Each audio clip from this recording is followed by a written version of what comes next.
You're listening to 17 Carat K-Pop, the show that's a little bit of everything with a K-pop twist. Visit 17caratkpop.weebly.com for more information about the show. That's 17caratkpop.weebly.com. Enjoy the show!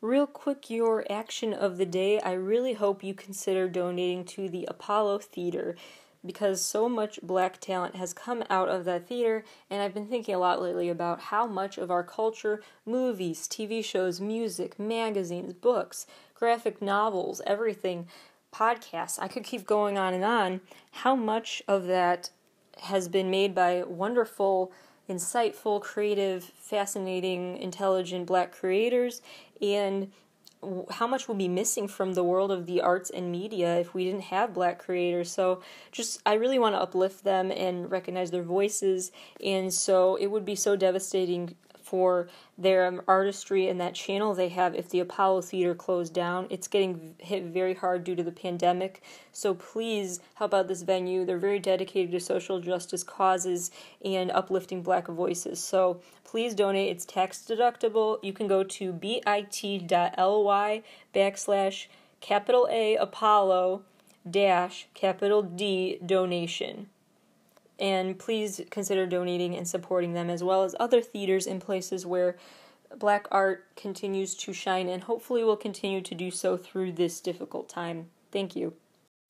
Time for your latest K-pop headlines. A lot has gone on since we last caught up, so let's just dive right into it. Some rookie group drama happening. There is a group called Yellow B. They started in 2017 but have already disbanded, and there's a lot of drama and controversy and debate surrounding why they disbanded.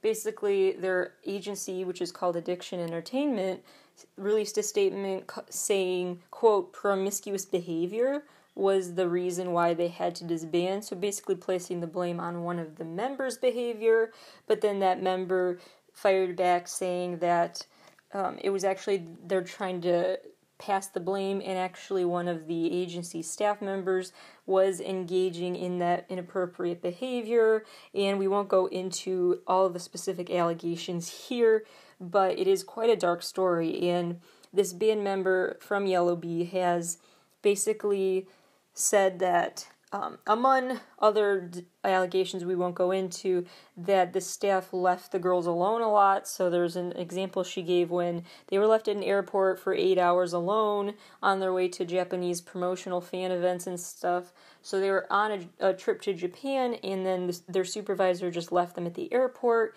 with some money and told them to figure out how to get a flight and how to do things in Japan on their own. So they had to navigate promotions in Japan by themselves, and were really left to their own devices, not feeling supported. She talked about other instances where she felt like they haven't gotten the proper guidance and supervision that she would like, and so it's been very hard for her.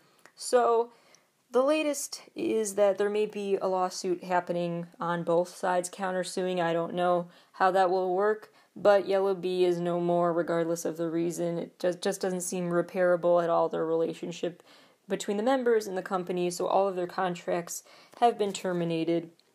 In other sad rookie group news, Shin Mina from I Love is being sued by her agency for defamation now, after she also revealed allegations and came out with her allegations against her members. So not agency staff, but in her case it is her own band members who, again, I won't go into detail, but very dark stuff that they did, and she accused them of a lot of different forms of bullying, and so she's basically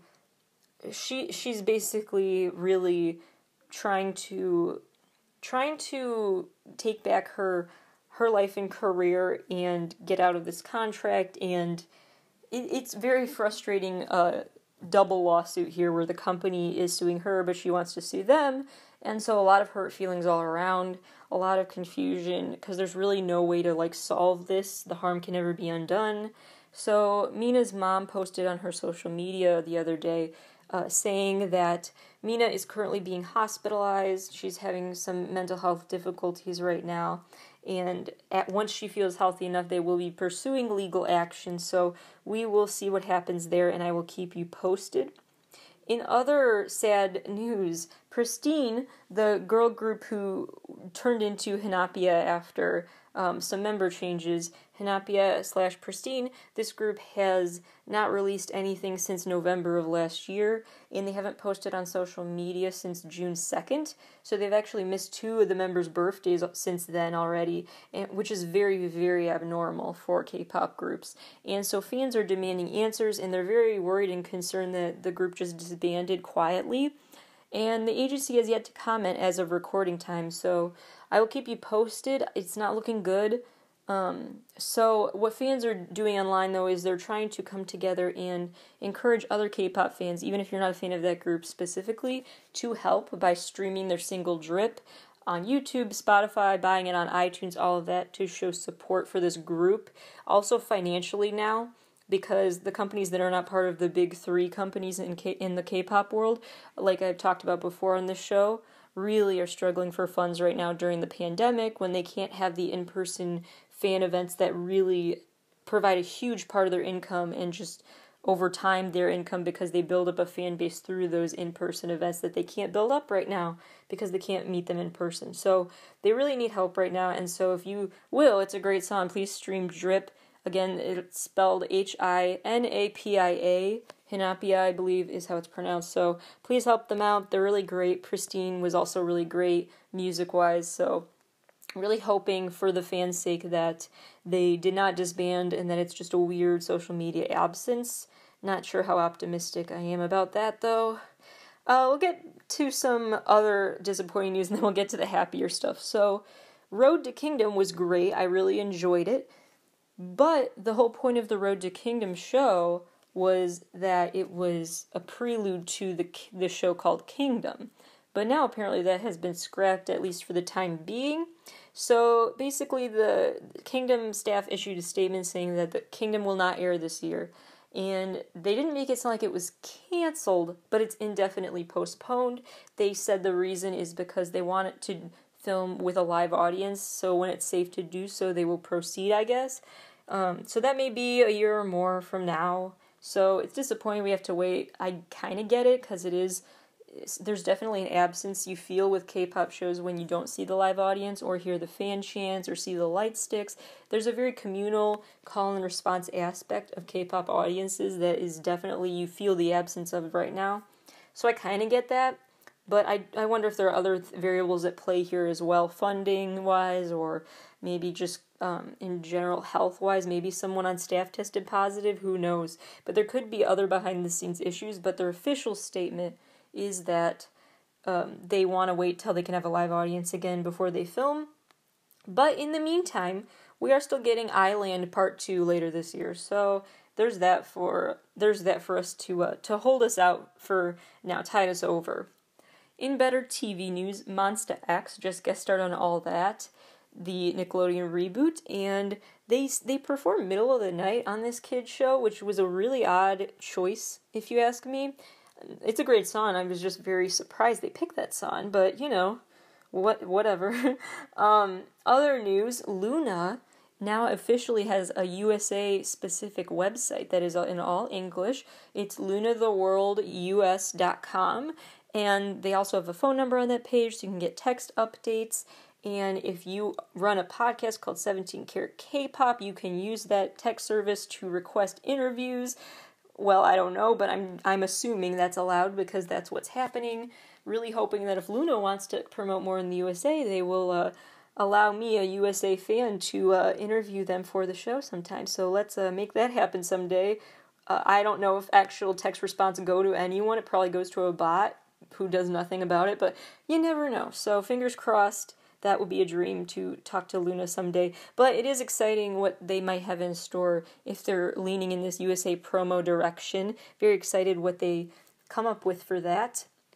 Other big news. So quick PSA, this has really flown under the radar, but NCT 127 recently collaborated with Martine. Actually, not super recently, but it's recently been uploaded on YouTube. So NCT 127's collab with Martine is actually officially available to legally listen to. It's called What We Talkin' About, and as of recording time, it's still on YouTube. So quick check out that bop if you want. Also, big news for SM entertainment artists. EXO's Lay is the first Asian artist to get to curate his own edition of Tomorrow magazine. That's TMRW. And if you go to their site, you can pre-order your copy now. It has 100 pages of content that Lay created himself and shows, articles, pictures, all things Lay. And it's also, Tomorrow magazine makes that stuff on entirely recyclable materials. So if you for some reason stop standing EXO someday, which is terrible, but, you know, for the sake of this argument, I'll claim that you made that choice.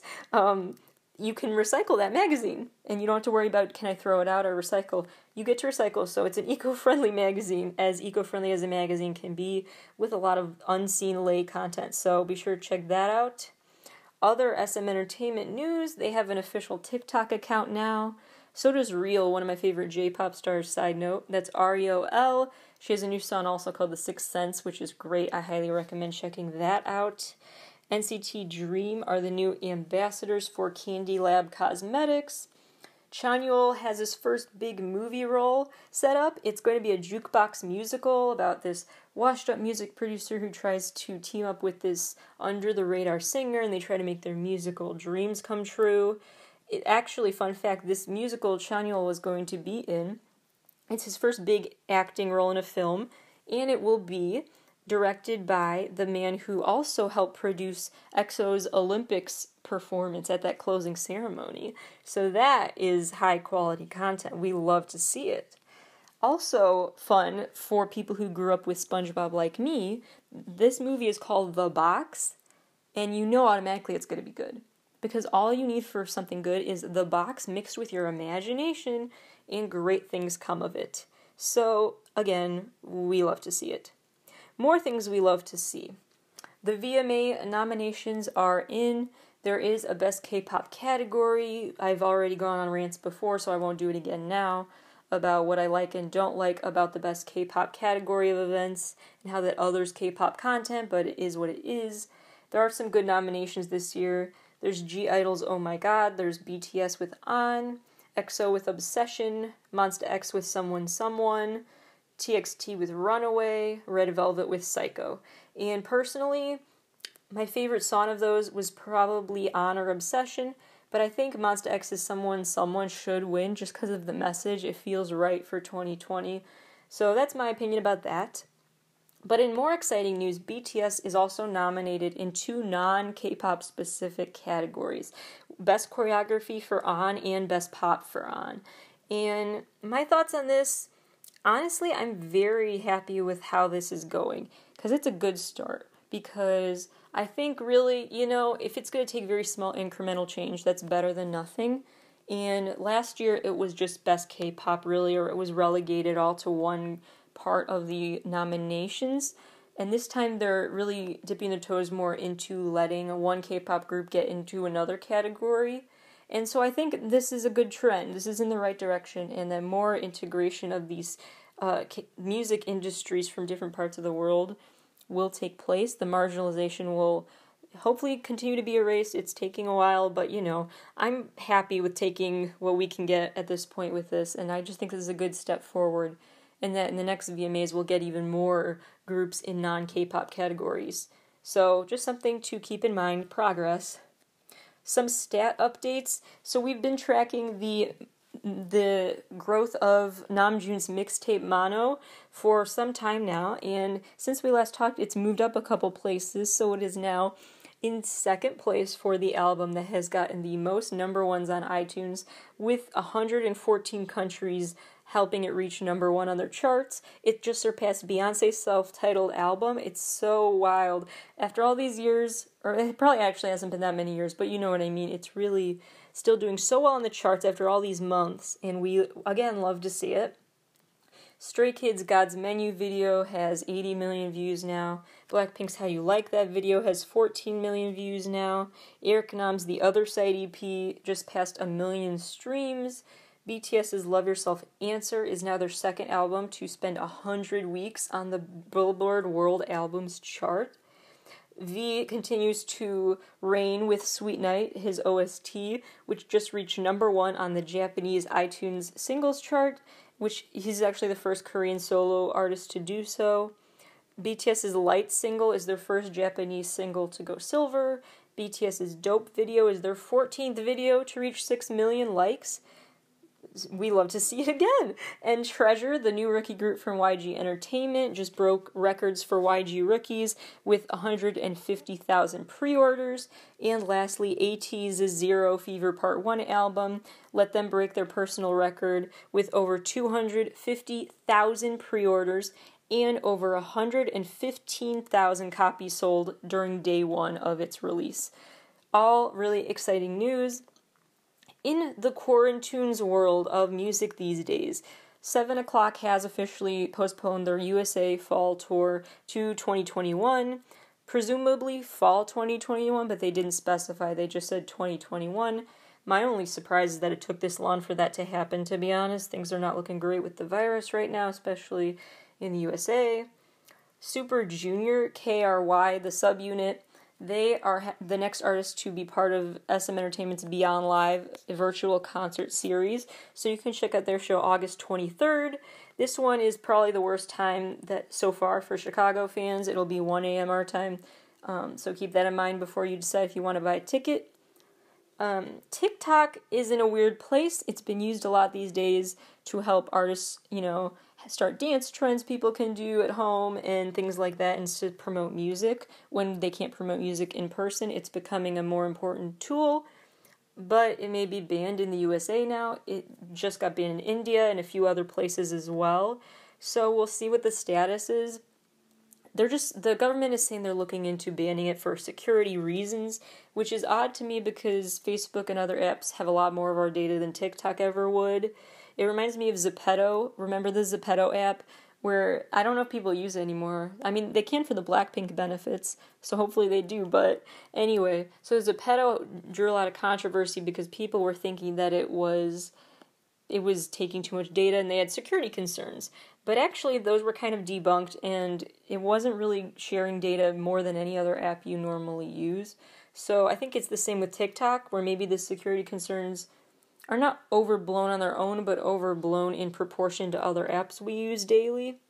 So anyway, I actually don't think it will get banned in the USA. There's just talk right now, and they just launched a creators fund to regularly give paychecks to TikTokers. They really have invested a lot in USA stars, and I just think there's no going back for them with just an abrupt government decision. If it does get banned in the USA, I predict it will take a very long time. It'll be a drawn-out thing. It'll be gradual. It will require meetings first to figure out how to do that. It'll require reallocating the funds they've accumulated so far. So there's a lot that will go into it. Microsoft, which is a USA-based company, is actually considering acquiring it, and so it would be considered a USA-owned company instead of a Chinese one. So there are a lot of technical details that are unclear about how that would work and if it will proceed, but it is possible still, so that may happen as well. Although some TikTokers have, upon hearing this news, already switched over to Triller, a competition app, which in other companies like Facebook have tried to create their own versions of TikTok, so they may double down on those efforts now. But anyway, a few prominent TikTokers decided to move to Triller over security concerns, and because TikTok is shutting down here, apparently. But I don't think it'll be enough for those few to influence a whole generation that is now all about TikTok to switch over to Triller. I just don't know. But then again, people switch from Vine to TikTok and seem okay with that, so we will see. These trends happen fast, so who knows? But I wouldn't get too worked up yet about TikTok going away. I just think it's become too much of a powerful force for it to just abruptly be removed from USA consumption. So something to keep in mind. If we still have TikTok, within the next week or two, you can check out The Weeknd's digital show where he'll have different avatars of his perform different sets. He's having an augmented reality style TikTok concert called The Weeknd Experience. If you want to hear more about how CGI and other unique virtual versions of concerts are taking place during this COVID era, I talked about that in a lot of previous episodes of my show, so make sure you check those out. Lastly, New East is trying a new way of getting content to fans virtually through an on-clip unboxing event, they call it. So starting September 13th, every Sunday for about a month, on this website you can check out new content from New East, where there'll be different videos for your bias with new content. You can also unlock bundles of stories, is the quote, for the first time. So I guess they'll just have a lot of unique storytelling when you open up the virtual present and get to see things happen. Again, the box, you just need the box and imagination. So if you get that reference, you're my new favorite person. So anyway, that is the latest in terms of the world of K-pop, the good and the bad. Now let's get to the theme of today's episode. The story we're going to start with is for my bias Jimin and his solo video for Serendipity, which borrows a lot of visual imagery and concepts from the story called The Little Prince. So this story is basically about this young boy who travels to a bunch of different planets, including the Earth. But he's not from Earth, he's from this other planet / asteroid type thing that has a rose growing out of it. So basically this boy lives on this other planet where he tends to this rose, and eventually, though, he decides to go explore other planets because basically he feels like he didn't express his love the right way to the rose. It's a long story, but basically he needs some time away from his relationship with this rose, his friendship with this rose, and so he goes travels around the world to clear his head. And basically, yes, this is a children's book, but it actually was very critically acclaimed for the concepts. It actually still does allude to that really get deep into the meaning of life and journeys and whatnot. So it really is critically acclaimed in certain ways. And so basically, the narrator starts the story with this commentary about grown-ups and how their values are all messed up and how they focus so much on what's practical, and that when little kids show them a drawing of something, they'll be like, no, that looks more like this or that. They'll really kind of hamper down your imagination and stifle that creativity and try to put you into a box in life. And so that's where the story starts. And then the narrator is this pilot, and so the narrator's flying a plane and then crashes into the Sahara Desert, where this narrator finds the Little Prince. So the Little Prince is traveling the world at that point, and he ends up being on the same island as him, and they get to talking. The Little Prince shares his story about his home planet and why he left to travel the world for now, and then he goes to different planets traveling now. And he recapping these journeys for this narrator that he ran into. So Little Prince is talking about how on each planet he met a different person, and each person is this narrow-minded adult who is just not a likable character. So basically each character he meets embodies a certain trait in adults that kids might get annoyed at, or something that, you lose when you grow up if you lose touch with your inner child. So he talks to a narcissist, he meets a king who just keeps issuing orders to like the sun and stuff because he doesn't have any royal subjects, he just acts like it. So he's like, sun, set for me today, and just like pretends that he's in control of stuff that would have happened without him anyway, so that illusion of control is his story. He meets the super shameless guy, he meets this businessman who really just thinks in it through a corporation lens and tries to like buy stars as if the constellations are a part of the stock market or something. He meets this lamplighter who spends his whole life lighting and then putting out the light on a lamp because on the lamplighter's planet a whole day is only a minute long, and so he spends his whole life just preparing for the next day. He also meets this geographer who loves to think about the world but never has actually traveled anywhere. So basically all of these characters who have all these negative traits, with fear holding them back, with power being corruptive, with just general shamelessness that leads to rudeness, with thinking too much in the business terms of life as opposed to the emotional components of a situation, or just enjoying the look at stars or something like that, overly analytical lenses of seeing the world, all of that he disagrees with. So eventually, the Little Prince gets to Earth, where he doesn't find any humans at first. He just hears the sound of his own echoes, and he's getting really lonely. He cries from loneliness until this fox shows up. Now, side note, that fox is represented also in SHINee's music video universe for the whole Story of Light album trilogy concept. You see the fox imagery, that's a Little Prince reference right there. And anyway, so the little prince finally does meet some people on Earth, including workers who focus all on work all the time. So he meets this railroad guy who basically just talks about how humans are always go, go, go, and they never stop to think and reflect. Clearly, this was a pre-COVID story. Then he meets this merchant who basically keeps trying to sell magic pills to people. So clearly, again, this social commentary here, and the little prince's confusion about why all these things are the way they are speaks volumes as well, because, if you put yourself back in the mind of a child, you realize how jaded you get as you get older, really, by comparison, and how much really doesn't make sense, but we act like it does or should be normalized when maybe it shouldn't as adults in society. Anyway, so then the ending is really weird and disappointing, so sorry about that, but it is what it is, where the little prince basically says that if the snake he has bites him, then he'll go back to his home planet. I'm as confused as you are, but here's how the story goes. So he's thinking either the snake will bite him and he'll die, or the snake will bite him and he will be sent back to his home planet. So he's going to let the snake just do it. And so he leaves the narrator after the snake does bite him, and the narrator never sees him again. The narrator eventually somehow finally fixes his plane after 8 days of being stranded, and then he flies away and never sees him again. Then the story ends with the author basically having the equivalent of a missing children's message, where the author basically says, "Have you seen that little prince?"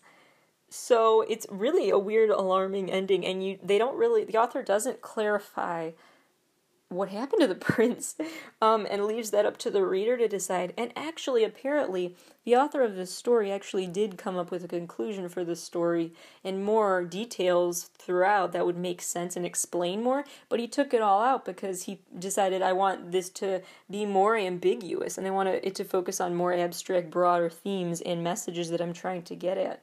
So he got rid of the context. So there's a lot you could take away from that imagery, but I think basically it's about, the author calling out at the end for someone to find that boy is really kind of a symbol of the author's like, wait, I actually enjoyed his company, the kid that's always why, and doing things that seem annoying that kids do, being so curious about everything and being so just constantly wanting to learn more and taking so much attention and time. And just, they can be loud and annoying kids. So the author at the end is really, though, seeing it in a different light and is like, wow, we needed those lessons. There's a very famous book called something along the lines of Everything I Needed to Learn in Life I Learned in Kindergarten. And that's just what I've been thinking about a lot with this story.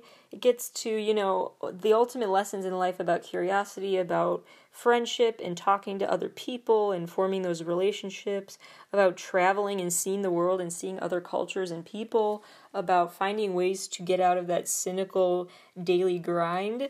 All of those lessons really you could learn in a kindergarten setting or just around other people. So really it gets to the socialization aspect of learning and growing, and it does have a lot of larger messages that tap into BTS's broader message about friendship, getting you very far in life, leaning on other people, helping you out, and really that is what Serendipity, the song, is all about.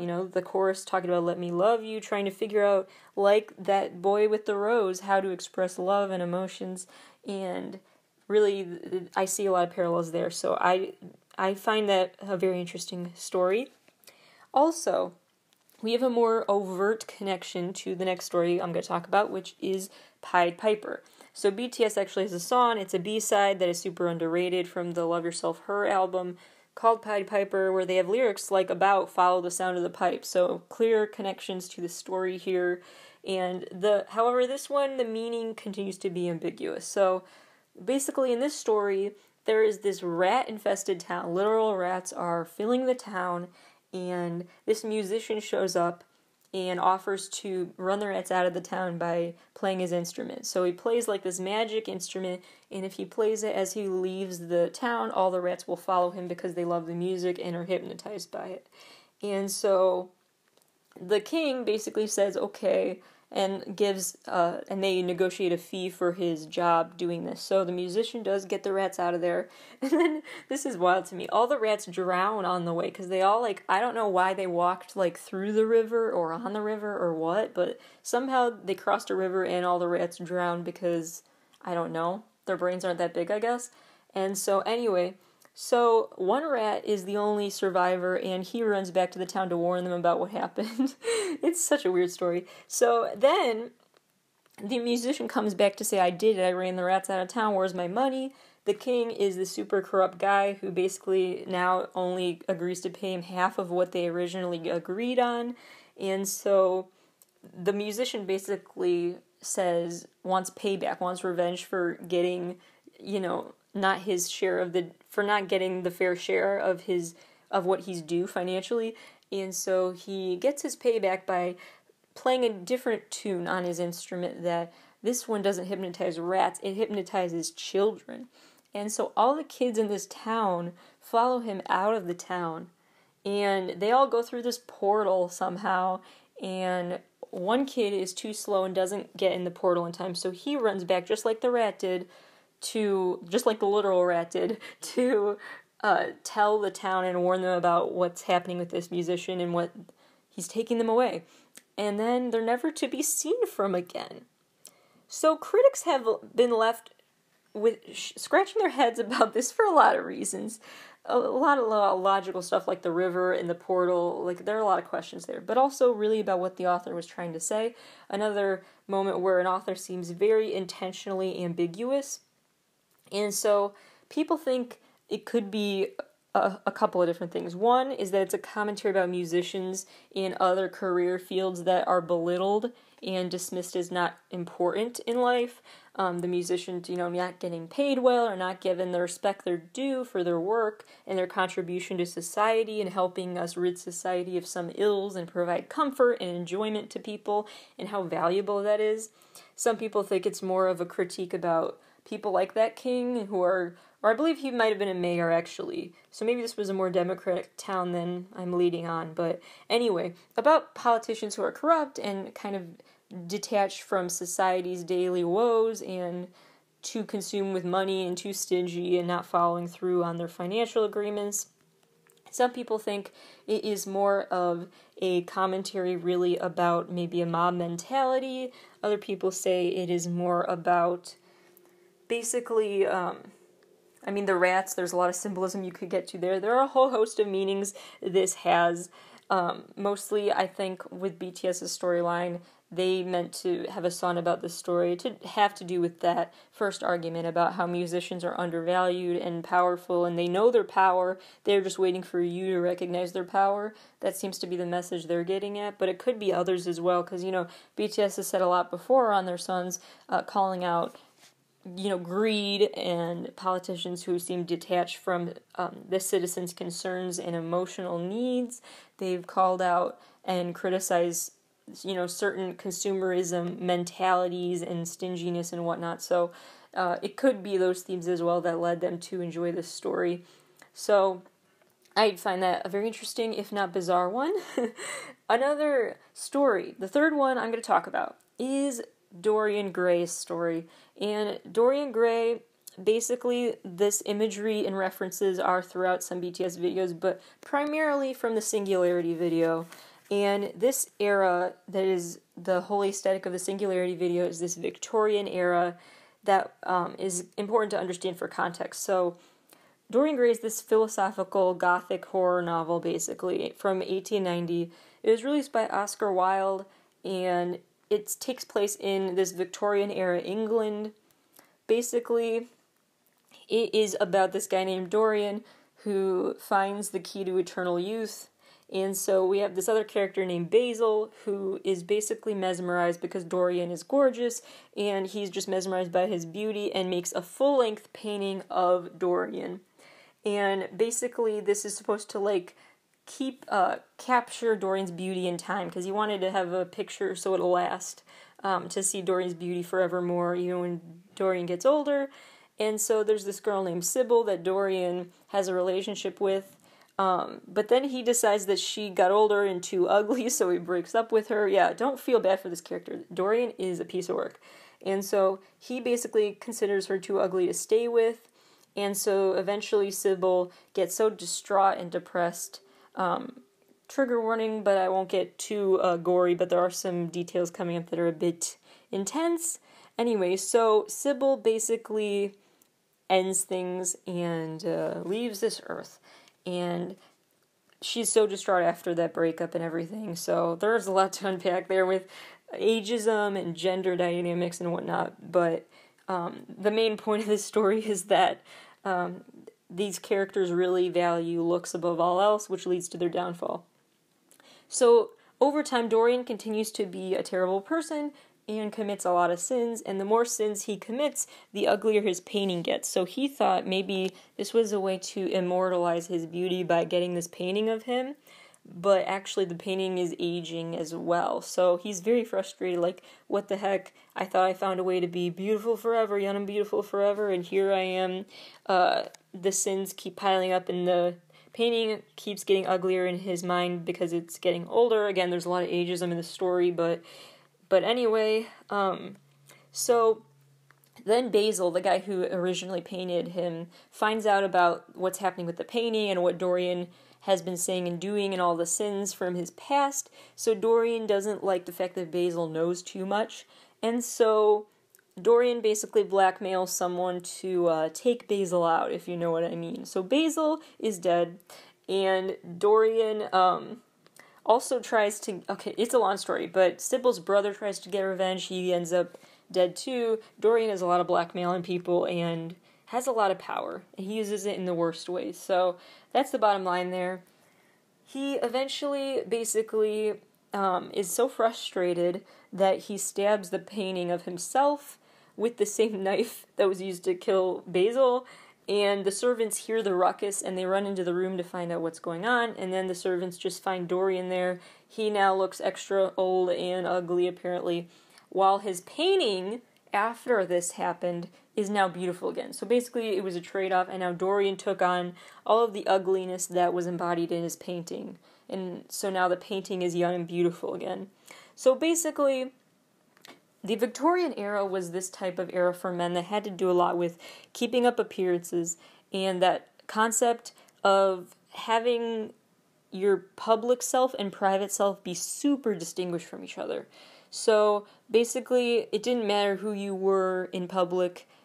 It didn't matter how fake you were in public, as long as you played it off well. As long as you could play the part convincingly, you could act successful, and then it was fine. You didn't need to try for real success behind the scenes in life, basically. So there was a lot of pressure for men to act a certain way, and of course women too, but this story focuses a lot on masculinity at the time, and how this Victorian era was all about basically... So basically, before the Victorian era, we had Romanticism, and the period of Romanticism was all about getting back in tune with your emotions. It was all about really just feeling everything. It was about passion and emotion, and all those things that are linked to, that are stereotypically linked to femininity. So men were basically kind of turned into the antithesis of that over time, and that's, there's a lot of roots in the emotions and thoughts we have toward showing your emotions we have till this day in society. So men kind of had this counter movement to Romanticism with Victorian era theories and values, where they lived their lives focused on this strong man look, focused on looking wealthy and successful, whether they really were or not, focused on their outer appearance physically and just in terms of how wealthy they appeared and things like that. So they were very preoccupied with how they came across to others, very insecure about their self-image after that era of vulnerability and things like that. So this happened, and then this is definitely a trait that you see through Dorian, who basically... there's this one scene in the book where he's at this theater production and he basically roasts the show. He's enjoying it, but he acts like he isn't and makes fun of it with other people. So, there's that fragile masculinity there as well. And it's interesting, there's actually this other character who might be even worse called Lord Henry, and Lord Henry has this key quote where he says, "There is only one thing in the world worse than being talked about, and that is not being talked about," which pretty much summarizes the whole mentality of the Victorian era among men. And so basically the whole story is about Dorian feels the need to hide his true self, keep up appearances. What this has to do with the BTS world, well, we know, especially with Singularity, all of the symbolism they have in their music video world about personas, about putting on different sides of your personality depending on where you are, and trying to figure out where the true self is within those personalities, and trying to get rid of the fake parts of your identity, and, figuring out really what really matters in life and who you really want to be, and how much is just putting on airs, and why would you do that, what's the point. And so super relevant parallels here we have, and as well as just the concept of hiding parts of yourself and trying to then face those parts of yourself. BTS literally had a Japanese album called Face Yourself, so really their story is all about that, trying to make peace with every part of yourself, and the fact that Dorian could do that is what led to his demise. When he was dating Sybil, even, he didn't use his real name. He used pseudonyms in other instances as well throughout the story, like when he would visit the local tavern and stuff. So clearly there was part of his personality that he just was too afraid to embrace and accept as his own. And so that imposter view of yourself as an imposter and all of that, and that really is a key component of the BTS storyline at that point. So there's that Jekyll and Hyde dichotomy in this story that was super common during this Gothic novel era, and super influential on BTS's work then as well. And so basically it comes down to figuring out how you want to gain respect from society, and how the obsession with your self-image is going to lead to your demise. And it really gets to the thought as well that BTS talks about with social restrictions, and how certain social restrictions and expectations are viewed as necessary to keep a society functioning. Everyone needs to follow a certain moral code and certain social norms for everyone to stay on the same page, and for rules to be followed in order to be maintained in a society. But ironically, those same things that are meant to keep order cause backlash and an outcry that can lead to destruction of that society when people revolt against it. So ironically, the things we think are freeing us by clarifying the rules of the game we call life are actually restricting us in a way that will have consequences later on. So it just brings up a lot of fundamental questions about freedom in a society, and I think that is super relevant to what BTS's story is that they're trying to put out into the world. There are a lot more, even, stories that BTS has within their world, or maybe worlds plural, that we could go into, but I'll save that for another day. If you want to hear more, you can hear about Demian and other stories like it on one of my latest episodes. There will be more to come. I want to talk about the Owl service a lot as well, and some more, so stay tuned. We'll revisit this topic. Thank you for listening, and I will talk to you all again soon. That wraps up the show for today.